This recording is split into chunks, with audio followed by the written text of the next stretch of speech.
Hello everyone, welcome to IQ tab.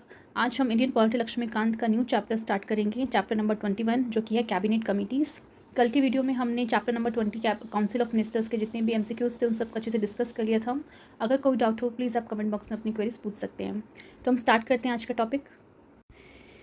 तो कल की वीडियो में हमने काउंसिल ऑफ मिनिस्टर की वीडियो जब हमने की थी तो हमने समझा था कि कैबिनेट क्या होता है, कैबिनेट का रोल क्या होता है। अब हम पढ़ेंगे कैबिनेट में जो कमिटीज़ बनाई जाती है एक स्पेसिफिक पर्पस के लिए, तो वो क्या क्या होती है, किस तरह से वो काम करती है, कौन उन कमेटी को हेड करते हैं, उनके मेंबर्स क्या होते हैं, वो हम एक एक चीज़ करके डिस्कस करेंगे। सबसे पहले आपको यहाँ पे देखने को मिलेगा कि जो कैबिनेट कमिटीज़ हैं वो एक एक्स्ट्रा कॉन्स्टिट्यूशनल होती हैं। ठीक है, एक्स्ट्रा कॉन्स्टिट्यूशनल का मतलब ये है कि उसको हमारे कॉन्स्टिट्यूशन के अंदर मेंशन नहीं किया गया है। यानी जब कॉन्स्टिट्यूशन बनाया जा रहा था तो इन कैबिनेट कमिटीज़ के बारे में कोई भी चीज़ मेंशन नहीं की गई थी। ये बेसिकली हमारे रूल्स ऑफ बिजनेस जो है उसमें ये लिखा हुआ है इसके बारे में किस तरीके से कैबिनेट कमिटीज़ बनानी होती है। अब कैबिनेट कमेटीज़ दो तरीके की देखने को मिलेगी। सबसे पहले एक स्टैंडिंग कैबिनेट कमेटी होती है और एक एडहॉक होती है। स्टैंडिंग कैबिनेट कमेटी की बात करें तो परमानेंट नेचर की होती हैं, यानी कि उसको हर बार जो है बनाया ही जाता है। ठीक है, मतलब जब भी कैबिनेट होगा तो कैबिनेट से रिलेटेड जो भी मीटिंग्स होंगी या फिर कोई भी इशू में कुछ काम होगा तो कमेटी जो हमेशा आपको प्रेजेंट मिलेगी और उस रिलेटेड जो भी काम होगा उसको करती रहेगी। पर एडहॉक कमेटीज़ वो होती है जो टेम्प्रेरी नेचर की होती हैं, यानी उसको हम कह सकते हैं उसको टाइम टू टाइम बनाया जाता है टू डील करने के लिए कुछ स्पेसिफिक प्रॉब्लम है। अगर मान लो कोई स्पेसिफिक प्रॉब्लम आ रही है बट उसके लिए अभी कोई भी कमेटी प्रेजेंट नहीं है तो एक एडहॉक कमेटी बना दी जाती है ताकि वो कमेटी उस रिलेटेड जो भी मैटर्स है उसको डिसीजन ले, उसको बेसिकली उसमें अपना जो है प्रॉब्लम्स को सॉल्व करे। ठीक है, तो इसलिए वो बनाई जाती है।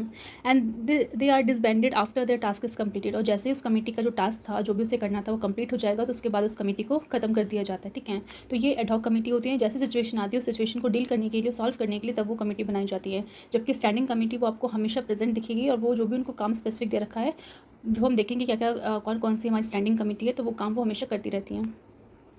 देन ये है कि इन्हें बनाता कौन है। ठीक है, तो इसको सेटअप किया जाता है प्राइम मिनिस्टर के द्वारा according to the exigencies of the time and requirement of the situation. मतलब जिस तरीके का रिक्वायरमेंट है उस पर्टिकुलर प्रॉब्लम को डील करने का, तो उससे रिलेटेड जो भी मतलब जो भी कमिटीज़ बनानी है तो उसके बारे में कौन बेसिकली अपनी एडवाइस देगा, तो प्राइम मिनिस्टर जो है उस कमिटीज़ को सेटअप करेंगी। एंड किस तरीके से उनका कितना नंबर वहाँ पे मिनिस्टर्स प्रेजेंट है, उनका नोमेनक्लेचर क्या होगा, कंपोजिशन क्या होगा, तो टाइम टू टाइम वेरी करता है। ऐसा नहीं है कि हमेशा कि आपको सेम देखने को मिलेगा। कभी ज़्यादा मेंबर्स को चुन लेते हैं, कभी कम मेंबर्स होते हैं, तो वो कहीं ना कहीं हमारे जो प्राइम मिनिस्टर वो डिसाइड करते हैं किस तरीके से कमिटीज़ में कितने मेंबर्स होंगे, उनका नॉमेनक्लेचर कंपोजिशन क्या होगा। देयर मेंबरशिप वेरी करती है 3 to 8, यानी मिनिमम 3 लोग होंगे और मैक्सिमम 8। ठीक है, तो 3 से 8 लोगों के बीच में इनकी मेंबरशिप वेरी करती है। They usually include only cabinet minister. ठीक है, यूजुअली देखा जाता है कि जो कैबिनेट मिनिस्टर है उन्हीं को कैबिनेट कमिटीज़ में इंक्लूड किया जाता है। बट कभी कभार जो नॉन कैबिनेट मिनिस्टर्स जो होते हैं are not depart from the membership, यानी कि नॉन कैबिनेट मिनिस्टर्स को भी जो है कमेटी का मेंबर्स बनाया जा सकता है। ठीक है, तो जैसे आपके मिनिस्टर ऑफ स्टेट हो गए तो इनको भी आप कमेटी का मेंबर्स बना सकते हो और जो भी काम स्पेसिफाई किया वो काम पे वो करते हैं। देन यहाँ पे आपको देखने को मिलेगा, इसमें मेंशन किया गया है कि दे not only include the minister in charge of the subject covered by them but also include the senior ministers. ठीक है, यानी जो पर्टिकुलर सब्जेक्ट में मिनिस्टर्स काम कर रहे हैं उन्हीं मिनिस्टर को आपको इंक्लूड नहीं करना है, उनके अलावा आप सीनियर मिनिस्टर्स को भी इंक्लूड कर सकते हो कैबिनेट कमिटीज़ में। ठीक है, अब इन कमिटीज़ को हेड कौन करेगा, तो अब देखा जाता है कि मोस्टली इसको हेड करते हैं प्राइम मिनिस्टर के द्वारा। एंड समटाइम्स कैबिनेट मिनिस्टर्स जो होते हैं वो भी उसको हेड कर सकते हैं, particularly home minister, finance minister also act as a chairman. अगर मान लो कोई कमेटी बनाई, उसमें स्पेसिफाई कर रखा है कि भाई इस कमेटी को तो हमारे होम मिनिस्टर ही चेयर करेंगे, तो हमेशा आप देखोगे उसके हेड कौन होंगे, होम मिनिस्टर। ठीक है, but in case the prime minister is a member of a committee. ठीक है, अगर मान लो कोई कमेटी है उसके मेंबर प्राइम मिनिस्टर हैं, तो यही होता है कि अगर वो मेंबर है उस कमेटी के तो वही उस कमेटी को जो है प्रिसाइड करेंगे, यानी वही उस कमेटी के जो है चेयरमैन होंगे। ठीक है, जिस भी कमेटी के प्राइम मिनिस्टर मेंबर है तो उस कमेटी को कौन चेयर करता है, प्राइम मिनिस्टर ही चेयर करते हैं। नेक्स्ट यहाँ बोला है they not only sort out issues and formulate proposal for the consideration of the cabinet but also take the decisions. यानी कि इसमें ये बोला गया है कि कमेटी का काम बेसिकली क्या है। देखो, कैबिनेट में जो भी मिनिस्टर्स बैठे हैं 20-30 मिनिस्टर, उनको कोई भी इश्यूज़ अगर उनके पास आ रहे हैं उसको सॉल्व करना है। ठीक है, बट क्योंकि हम जानते हैं 20-30 लोगों का ग्रुप है, अच्छे से डिस्कशन नहीं हो पा रहा, फिर अच्छे से एक कंसेंसस डेवलप नहीं हो पा रहा, तो उसके लिए ज़रूरी होता है कि कुछ एक पर्टिकुलर इशू को सॉल्व करने के लिए आपने कमेटी बना दी। ठीक है, अब उस कमेटी में कितने होंगे, आपने देखा 3 या 8 मेंबर से ज़्यादा नहीं हो सकते। तो यानी 3 या 4 लोगों का अगर मान लो ग्रुप है, वो एक पर्टिकुलर इशू पे डील कर रहा है और उसमें कहीं ना कहीं से फैक्ट्स निकाल रहा है, कैसे उसे सॉल्व करना है, उससे जो भी नॉलेज है वो गैदर कर रहा है, तो अच्छे से इफेक्टिवली वर्क कर पाएगा। ठीक है, तो क्या होता है कि जो कैबिनेट में जो 20-30 मेंबर्स हैं उनको तोड़कर, मतलब उनको डिवाइड करके दो तीन कैबिनेट मिनिस्टर को एक कमेटी दे दी जाती है ताकि उस कमेटी में बैठकर वो अच्छे से डिसीजन ले सके और जो भी प्रॉब्लम्स है उसको सॉर्ट आउट कर सके उस इश्यूज़ को, ठीक है। और जैसे ही वो इशू सॉर्ट आउट हो जाएगा देन उससे रिलेटेड वो प्रपोजल्स को फॉर्मुलेट कर सकते हैं कि भाई इस तरीके से हमें काम करना है, तभी इशू सॉल्व हो पाएगा, ठीक है।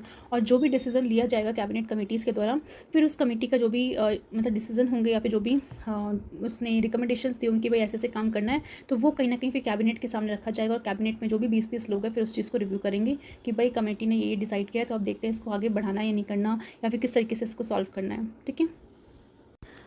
एंड हम देखेंगे इसका इसको बनाने का मेन पर्पस जो होता है वो ये होता है कि कहीं ना कहीं तरीके से एक जो इनॉर्मस वर्कलोड आ गया कैबिनेट के ऊपर, उस वर्कलोड को कम करना है, ठीक है।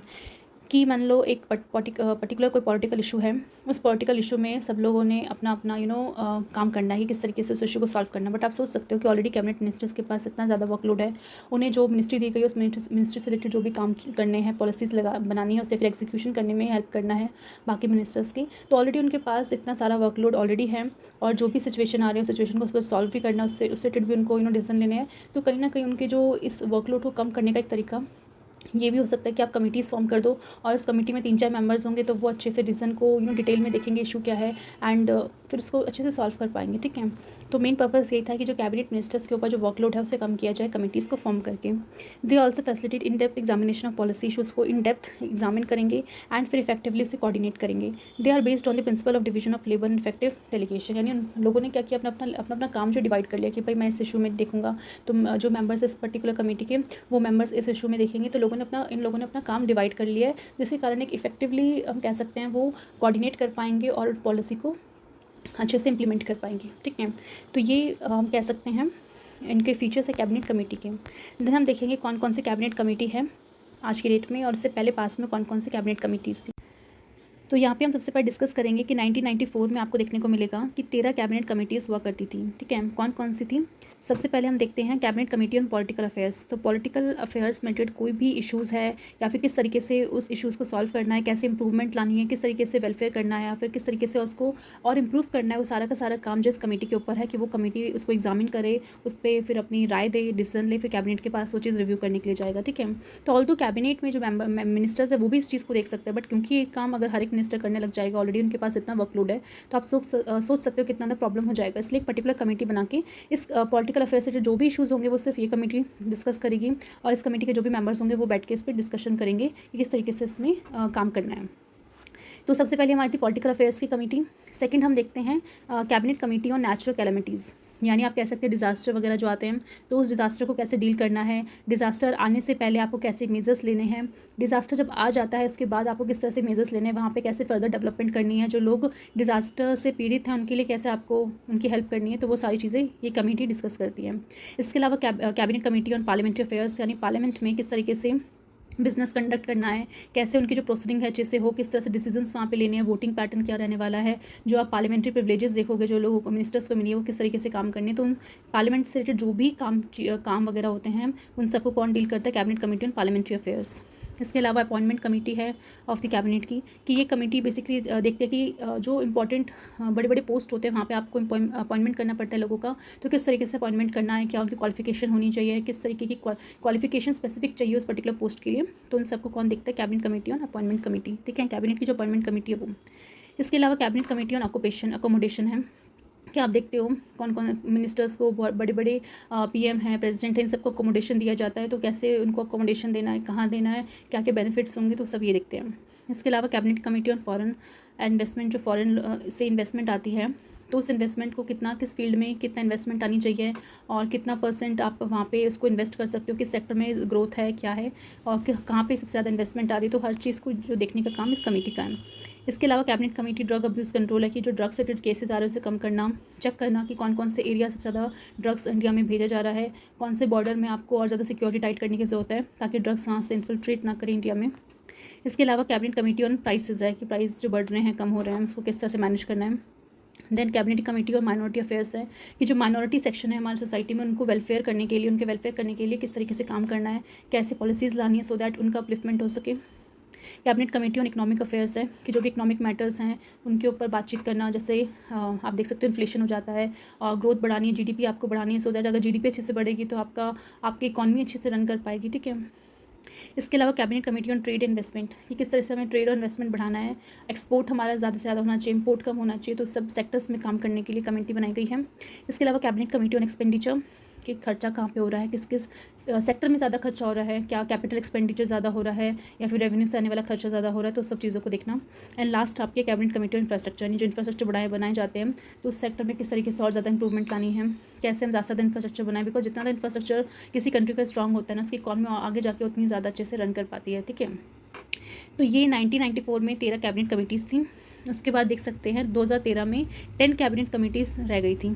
कौन से 10 कैबिनेट कमेटी है, तो पहले हम बात करते हैं cabinet committee on economic affair, prices, political affair, appointment, security जो सिक्योरिटीज़ होती हैं हमारे बॉर्डर्स में उन सबको देखना, और इंटरनल सिक्योरिटी को किस तरीके से और ज़्यादा इन्हांस कर सकते हो, और जो भी हमारे एजेंसीज़ वगैरह काम करें उनके साथ अच्छे से कोऑर्डिनेशन करना। ठीक है, इसके अलावा वर्ल्ड ट्रेड में जिस तरीके से आप देखते हो पूरा वर्ल्ड आपस में ट्रेड करता है, फ्री ट्रेड एग्रीमेंट्स किए जाते हैं, तो उसको और ज़्यादा इन्हांस करना।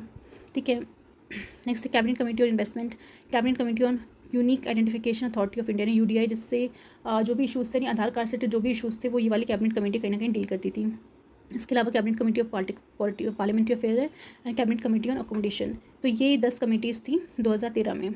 बट अभी हम देखते हैं 2019 में जो करंट गवर्नमेंट है उन्होंने एट प्रेजेंट सिर्फ 8 कमेटीज़ रखी हैं। ठीक है, तो यानी प्राइम मिनिस्टर के ऊपर होता है कि वो कितनी कमेटीज़ रखना चाहते हैं या फिर कितनी नहीं। ठीक है, तो सब ने अपने अपने टाइम पे अपने अपने हिसाब से कमेटीज़ बनाई होंगी। तो 2019 में सिर्फ 8 कमेटीज़ आज की डेट में हमें देखने को मिलती है। पहली है cabinet committee political affairs, economic affair, appointment committee है, सिक्योरिटी है, पार्लियामेंट्री अफेयर है, अकोमोडेशन है, इन्वेस्टमेंट एंड ग्रोथ है, एम्प्लॉयमेंट एंड स्किल डेवलपमेंट है। ठीक है, तो ये 8 आपकी इंपॉर्टेंट कैबिनेट कमेटीज़ हो गई। इसके बारे अब हम बात करते हैं क्या फंक्शंस है कैबिनेट कमेटीज़ के। तो ऑलरेडी हमने इसको भी डिस्कस कर लिया है, बट एक बार फिर से देख लेते हैं।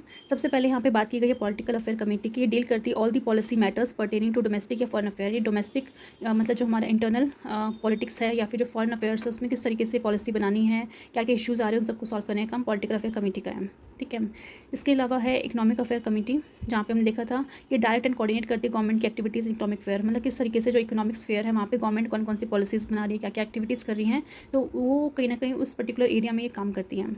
इसके अलावा अपॉइंटमेंट कमेटी है कि जो all the higher level appointments किए जाते हैं, हाई पोस्ट में जो अपॉइंटमेंट होते हैं सेंट्रल सेक्रेटेरिएट में या फिर पब्लिक एंटरप्राइजेस हो गया, बैंक हो गया, फाइनेंशियल इंस्टीट्यूशंस हो गया, तो इन सभी कह सकते हैं फील्ड में जो भी हाई लेवल में अपॉइंटमेंट्स की जाती है उन सबको यही कमेटी डिसाइड करती है कि भाई इस पोस्ट के लिए आप इसको अपॉइंट करो, इस पोस्ट के लिए ये पर्सन सही रहेगा। ठीक है, और आप देख सकते हो कि जो 3 कमेटी है political affair committee, economic affair, appointment committee, इन तीनों कमेटी को कौन चेयर करते हैं, हमारी प्राइम मिनिस्टर। ठीक है, एक लास्ट है जो पार्लियामेंट्री अफेयर कमेटी है, जो कहीं ना कहीं देखती है कि look after the progress of government business in the parliament, यानी पार्लियामेंट में किस तरीके से गवर्नमेंट के बिजनेस हो रहा है, किस तरीके से जो है बिल्स जो लाए जाते हैं गवर्नमेंट के द्वारा अच्छे से पास हो रहे हैं नहीं हो रहे, कितने बिल्स हैं जो लैप्स हो जा रहे हैं, तो हर चीज़ देखने का काम इस कमेटी का। और इस कमेटी को कौन चेयर करते हैं, होम मिनिस्टर। ठीक है, नेक्स्ट है आपका group of minister.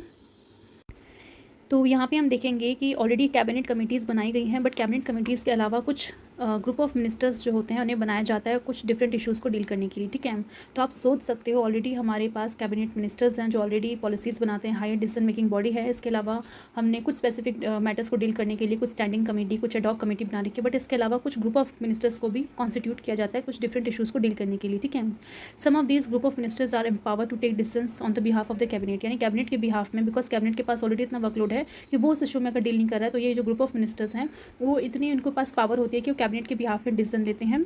Where as other make recommendations to the cabinet, मतलब 2 तरह के ग्रुप ऑफ मिनिस्टर्स होते हैं। पहला जो कैबिनेट के बिहाफ में डिसीजंस ले सकते हैं कि भाई हमें इस तरीके से काम करना चाहिए, या फिर ये चीज़ें हम रिकमेंड कर, मतलब ये चीज़ें वो लेके आते हैं।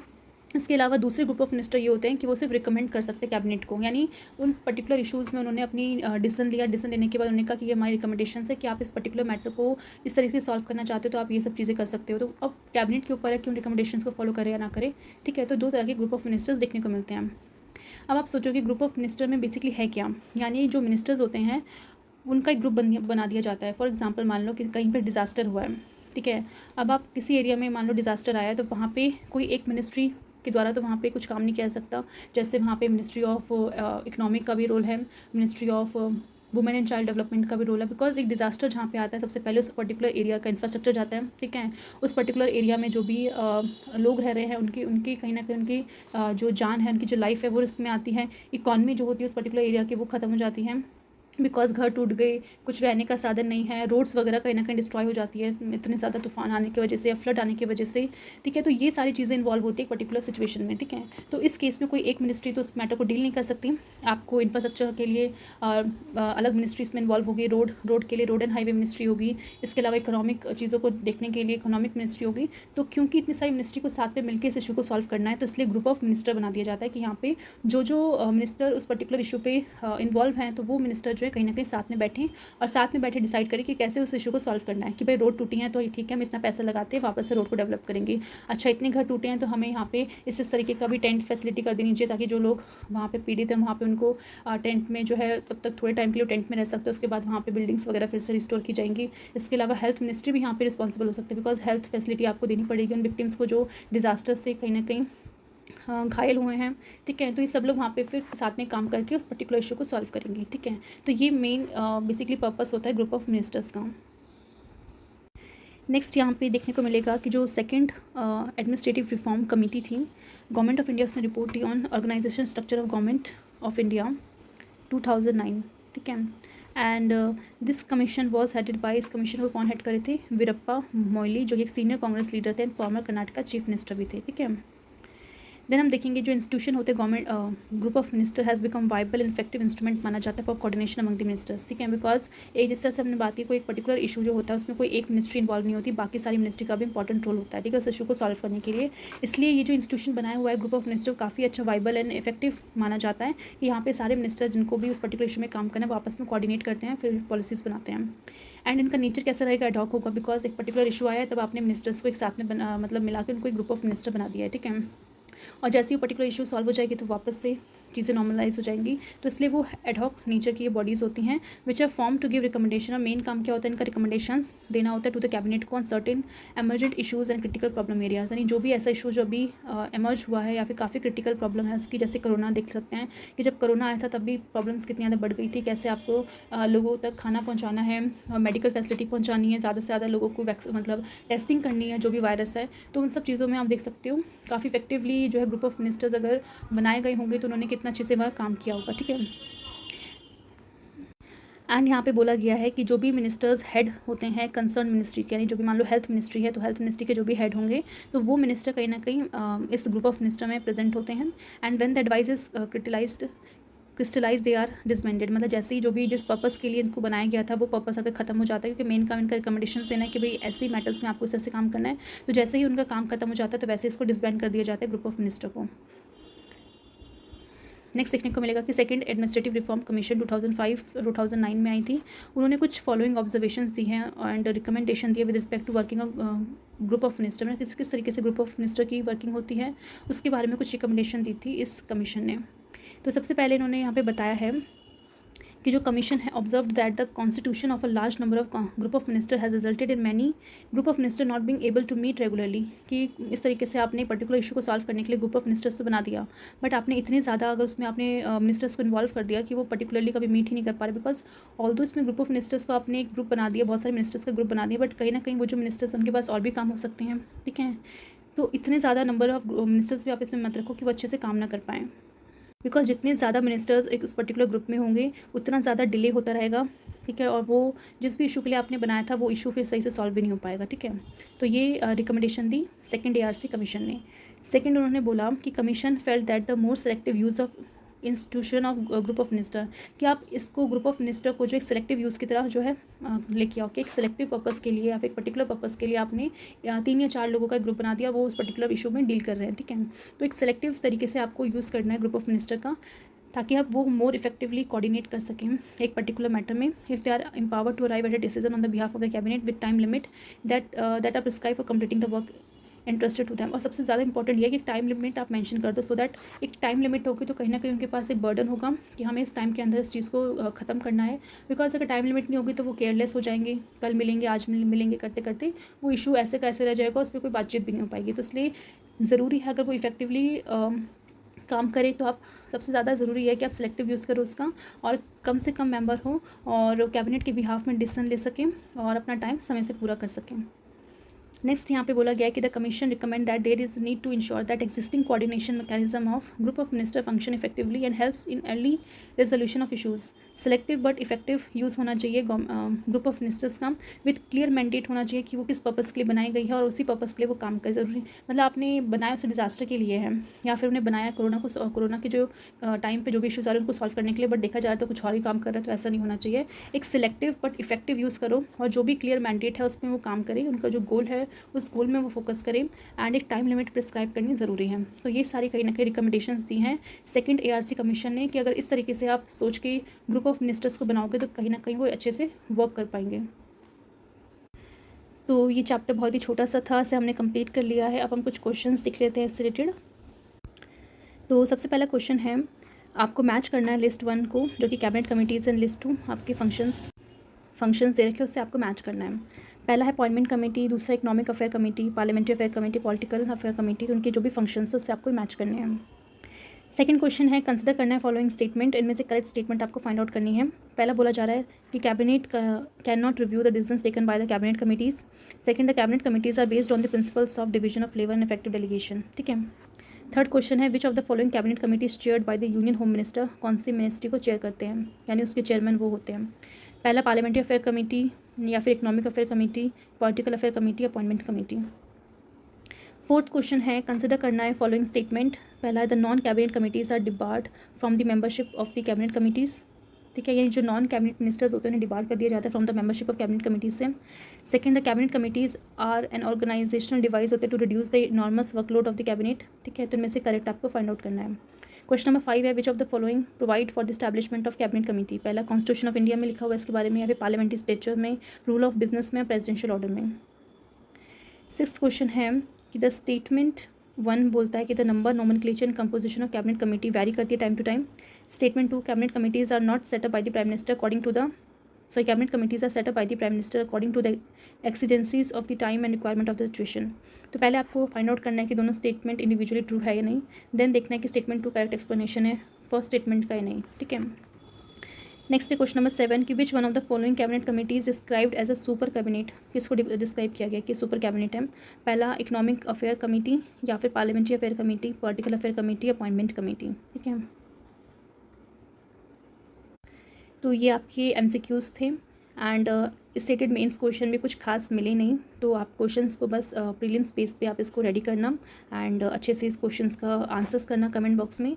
अगर आपको वीडियो अच्छी लगी हो तो प्लीज़ लाइक कीजिए, शेयर कीजिए और सब्सक्राइब कीजिए। Thanks for watching.